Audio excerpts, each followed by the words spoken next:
dinosaurs. Yeah. Back from extinction and straight into our backyards. Oh, yeah. That's the reality we're facing in Jurassic World. Rebirth.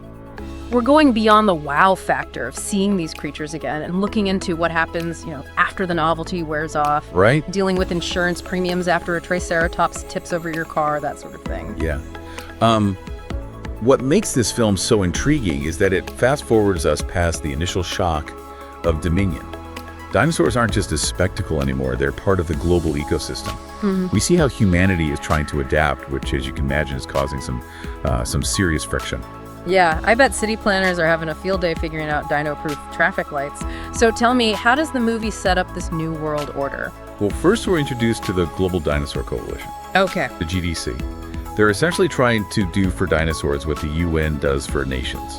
Monitor populations, set up safe zones, and prevent all-out war between humans and dinos. But keeping these giant creatures in check is proving to be a bit more complicated than drawing lines on a map. I can only imagine. The research mentioned Dr. Isla Green. She seems to be at the forefront of this whole dinosaur integration movement. Is she all about hugs and kisses for T-Rexes, or is there more to her character? Dr. Green is a paleobiologist who brings this incredibly infectious passion for dinosaurs to the table. She argues they aren't just a threat, but a potential key to restoring damaged ecosystems, maybe even combating climate change. But what's really interesting is she fully acknowledges the potential danger. She's not naive, just incredibly dedicated to finding a way for humans and dinosaurs to coexist peacefully. That's quite a stance. It almost makes you think, are we the real monsters in this scenario? Yeah. But surely not everyone shares her optimism, right? Definitely not. The research materials also mention Agent Mason Blake, a former military operative who's now an environmental enforcer for the GDC. He represents the more, shall we say, pragmatic side of the human response. Right. He's seen firsthand the destruction these creatures can cause, so his approach is less about peaceful integration and more about, well, let's just say keeping a tight lid on the situation. Sounds like we have a clash of ideologies brewing here. Idealism versus pragmatism, all playing out against a backdrop of rampaging prehistoric giants. What could possibly make this more complicated? How about a brand new species of hybrid dinosaur, genetically engineered to be smarter and more aggressive than any we've seen before? Wow. These creatures are a game changer, wreaking havoc and throwing the already fragile balance between humans and dinosaurs into complete chaos. Genetically engineered. Whoa, okay, now we're going full-on sci-fi thriller. Is this some kind of science experiment gone wrong?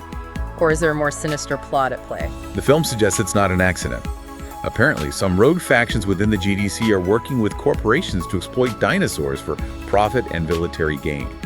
Imagine a weaponized velociraptor. That's the level of threat we're talking about. That's terrifying. Didn't one source mention that these hybrids were initially thought to be a natural mutation? Maybe it's not a conspiracy after all, but just evolution doing its thing, albeit in a really, really scary way. That's a really interesting point, and one that the film explores. Okay. As the story unfolds, we're forced to question everything. Are these hybrids a deliberate act of bioengineering or a terrifying evolutionary leap? That uncertainty definitely adds to the suspense. That's a good twist. So with the GDC in turmoil, super predators on the loose, and corporate greed in the mix, it sounds like Dr. Green and Agent Blake are caught in the crossfire. I can't imagine they'll be swapping dinosaur jokes over tea and biscuits anytime soon, right? Not exactly. The film forces them to work together despite their completely opposite views. Okay. It's this clash of personalities and ideologies that really drives the narrative. We're left wondering, can they overcome their differences to contain this threat? Or will their contrasting approaches lead to even more chaos? That's a great point. It's not just about stopping the dinosaurs, it's about how we as humans approach this new world. What can we learn from Dr. Green's idealism? What are the limits of Blake's pragmatism? Exactly. The film seems to be exploring these fundamental questions about our place in a world we thought we understood. How do we respond to the unknown? Can we adapt to a reality that's constantly challenging our assumptions? Jurassic World, Rebirth takes us on a thrilling ride, but it also invites us to think about what it means to be human in a world where we're no longer at the top of the food chain. You know, I've got to say, this is more than just a monster movie, isn't it? We're talking about ethics, evolution, the nature of humanity itself, all wrapped up in a dinosaur-sized package. Absolutely. And the film doesn't shy away from the ethical dilemmas at the heart of it all. Right. This goes beyond the initial awe of seeing dinosaurs come back to life. Right. It forces us to confront the consequences of our actions. and the potential for both harmony and chaos in a world where we're no longer the sole masters of our domain. Okay, color me intrigued. Before we get into those big philosophical questions, tell me more about these key players. Okay. We have Dr. Green, the passionate paleobiologist, and Agent Blake, the pragmatic enforcer. But the sources mentioned a few other characters who seem pretty important. You're right. There are a couple more we should definitely mention. Okay. First, we have Dr. Lucas Hawk, a geneticist who worked with Dr. Green. He's caught between the idealism of conservation and the stark realities of political agendas and corporate influence. Imagine the moral dilemmas he must face as he navigates this complex world. So he's the voice of reason, Yeah. the one who sees the gray areas in this black and white conflict. He starts as a skeptic, doubting Dr. Green's vision of peaceful coexistence. But as he witnesses the consequences of unchecked genetic engineering and corporate greed, his perspective begins to shift. He becomes a crucial player in understanding the true nature of the hybrid threat. I'm sensing some serious character development here. And then there's director Elisa Voss, the head of the GDC. The sources described her as a bit of a wild card, right? That's putting it mildly. She's this powerful figure trying to maintain control in this chaotic world. But her involvement in the hybrid project raises serious questions about her motives. Is she truly advocating for balance? Or is she playing a deeper game? The film keeps us guessing, and that adds another layer of intrigue to the whole story. Okay, so we have the passionate scientist, the pragmatic enforcer, the conflicted geneticist, and the enigmatic leader. Sounds like a recipe for some serious drama. But let's get down to the nitty-gritty here. What are these hybrid dinosaurs really capable of? I mean, we know they're smart and aggressive, but what makes them so different from the dinosaurs we've seen before? That's where things get really interesting. Okay. These hybrids are evolving at an alarming rate, and not just in terms of size and strength. They're adapting to their surroundings in ways that defy our understanding of dinosaur biology. So they're not just bigger and meaner. They're learning, evolving, maybe even thinking on a level we haven't seen before. Exactly. Imagine a predator that can strategize, coordinate attacks, even anticipate its prey's movements. It's not just about outrunning a T-Rex anymore. It's about outsmarting a creature that's as intelligent as it is deadly. Whoa. Okay, now I'm getting chills. Yeah. So we have to ask, what are the long-term implications of that? Can we even contain a creature that can outthink us? That's a question that haunts the entire film. If these hybrids are truly capable of outsmarting us, then what does that say about our place in the world? It challenges everything we thought we knew about evolution and dominance. This is fascinating and terrifying all at the same time. It sounds like Jurassic World. Rebirth is taking the franchise to a whole new level. It's definitely a step beyond the typical monster movie. We're forced to confront not just the physical threat of dinosaurs, but the intellectual and even philosophical challenges they represent. And that's what makes it such a compelling and thought-provoking film. Welcome back to our deep dive into Jurassic World. Rebirth. Okay, my brain is still trying to process the fact that we might be dealing with super intelligent dinosaurs. It's one thing to imagine, a T-Rex crashing through a city, but something that can plan and strategize. Right. That's a whole different level of scary. It really flips the script on the whole human versus nature narrative. We've always seen ourselves as the dominant species, but what happens when that assumption is challenged? Not just by brute force, but by intellect. You mentioned earlier that there were some initial reports suggesting these hybrids might have been a result of natural mutation rather than deliberate engineering. I'm still really curious about that. If these incredible abilities evolved naturally, what does that say about the power of evolution itself? It's one of the most intriguing questions the film raises. Dr. Green, with her deep understanding of paleontology, is initially skeptical that humans could create something this advanced. She's more inclined to believe nature is capable of producing these incredible adaptations, especially given the sudden dramatic shift in the global ecosystem. So she's basically saying, don't underestimate Mother Nature. Exactly. She believes that life finds a way, even if that way is a terrifyingly intelligent dinosaur. Her stance really highlights the tension between those who see dinosaurs as a threat to be controlled and those who see them as a force of nature to be respected, maybe even learn from. That's a really interesting perspective. But even if these hybrids are a natural phenomenon, that doesn't make them any less dangerous, right? Absolutely. The origin of the hybrids doesn't negate the immediate threat they pose. That's where Agent Blake's pragmatism comes in. He's less concerned with the why and more focused on the how to contain these creatures, how to protect human lives. He's seen the worst-case scenario, and he's determined to prevent it. It sounds like we have a classic dilemma here. Yeah. Science trying to understand the phenomenon while those on the front lines are just trying to survive it. The film does a great job of capturing that tension. While Dr. Green is trying to unravel the mysteries of the hybrid's intelligence, Agent Blake is out there dealing with the very real consequences, and their conflicting approaches make for some really intense moments. Speaking of intelligence, what exactly makes these hybrids so different from the dinosaurs we're familiar with? Is there anything in the research that gives us insight into what makes them tick? Well, apart from the anecdotal evidence of their problem-solving skills and coordinated attacks, the research mentions specific genetic modifications that might be responsible for their advanced cognitive abilities. Apparently, these hybrids possess genes associated with avian intelligence, which, as you know, is quite sophisticated. Wait, so they're part bird brain. I thought birds were supposed to be, the good kind of dinosaurs. They are. But don't underestimate the power of a bird brain.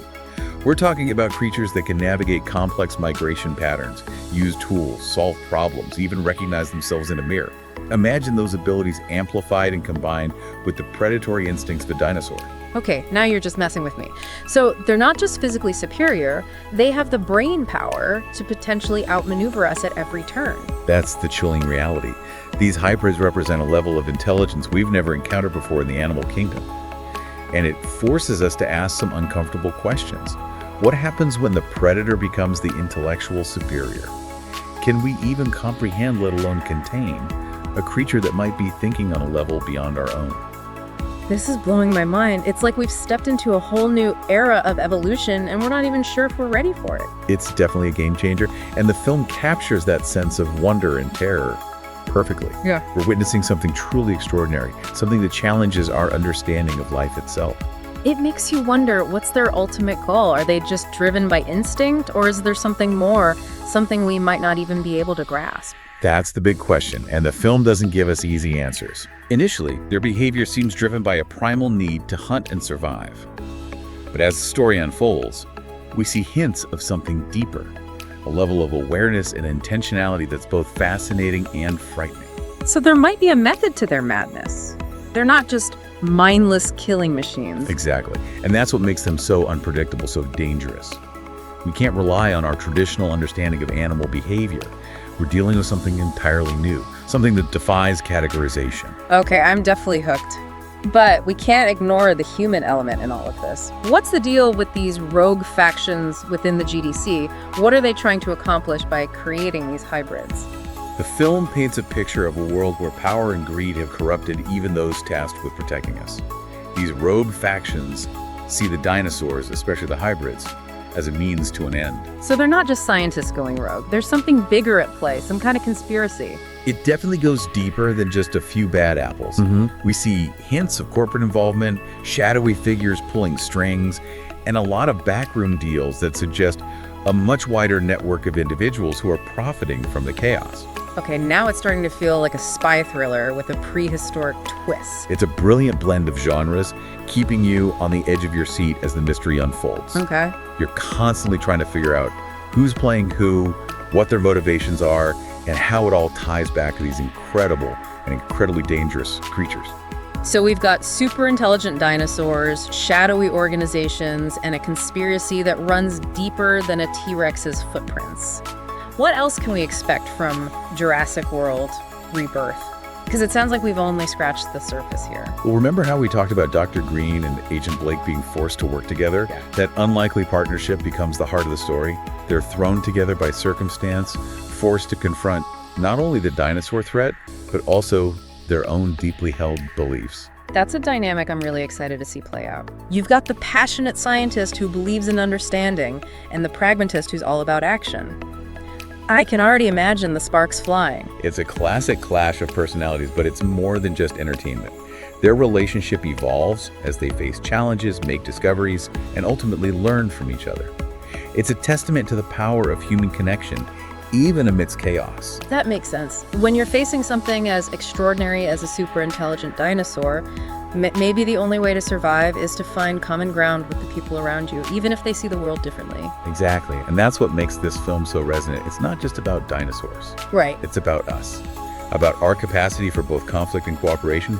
It's about finding hope and resilience in the face of the unknown. Welcome back to our deep dive into Jurassic World: Rebirth. We've covered a lot of ground, from the complexities of coexistence to the emergence of these mind-blowing hybrid dinosaurs. But there's one piece of the puzzle I'm still trying to figure out. Those rogue factions within the GDC, what's their endgame? What are they hoping to achieve with these super intelligent, weaponized dinosaurs? That's the question that keeps you guessing throughout the entire film. Their motives run deeper than just simple greed or a thirst for power. Okay. It's about ideology, a belief that humanity has fundamentally failed as stewards of the planet. So it's not just about controlling the dinosaurs, it's about controlling the future. They see themselves as architects of a new world order. In a way, yes. They believe these hybrids, with their intelligence and adaptability, represent the next step in evolution. And they're willing to go to extreme lengths to ensure the success of their experiment, even if it means pushing humanity aside. That's a pretty radical viewpoint. It makes you wonder, do they really believe they can control these creatures? Or are they just deluding themselves, playing with forces they don't fully understand? That's the tension that drives the narrative. Okay. We see their meticulous planning, their cutting-edge technology, but there's always this underlying sense of hubris. Right. A belief that they can bend nature to their will. And as we know from previous films, that rarely ends well. It's that classic cautionary tale, isn't it? The danger of playing God, of assuming we have the right to manipulate life for our own purposes. It makes you think about the ethical implications of genetic engineering, not just in a fictional world of dinosaurs, but in our own reality. The film definitely raises those questions. Yeah. It forces us to confront the potential consequences of unchecked scientific ambition and the need for ethical boundaries, even when faced with seemingly limitless possibilities. Okay, so we have this group of rogue scientists convinced they're ushering in a new era, corporate interests exploiting the situation for profit, and a global population trying to adapt to a world where dinosaurs are suddenly part of the daily commute. It's a recipe for chaos. But amidst all that, is there any hope? Can humans and dinosaurs find a way to coexist peacefully?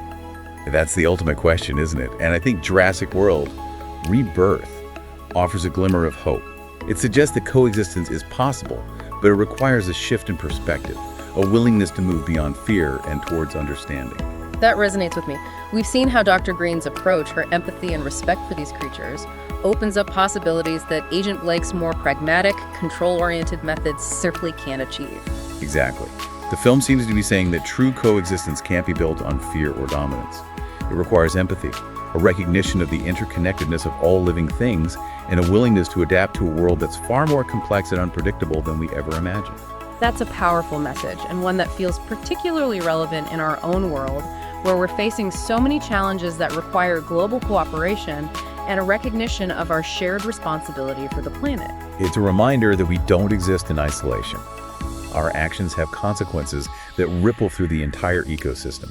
And ultimately, our survival depends on finding a way to live in harmony with the natural world, even when it challenges our assumptions and pushes us beyond our comfort zones. This deep dive has been incredible. We've gone from dinosaur diplomacy to genetic engineering nightmares, uncovered corporate conspiracies, and explored the very essence of what it means to coexist. I have to say, I'm walking away from this conversation with a whole new perspective, not just on the upcoming film, but on our own relationship with the natural world. It's been a fascinating journey, and I think Jurassic World: Rebirth will spark countless conversations about the choices we make, the future we're creating, and the responsibility we have to the planet and all its inhabitants. So to our listeners, get ready for a wild ride. But don't just watch the action. Think about the message. Think about the choices we make and the world we want to leave behind for future generations. Until next time, keep exploring, keep questioning, and keep looking for those moments of wonder and awe that remind us of the incredible beauty and complexity of life on Earth.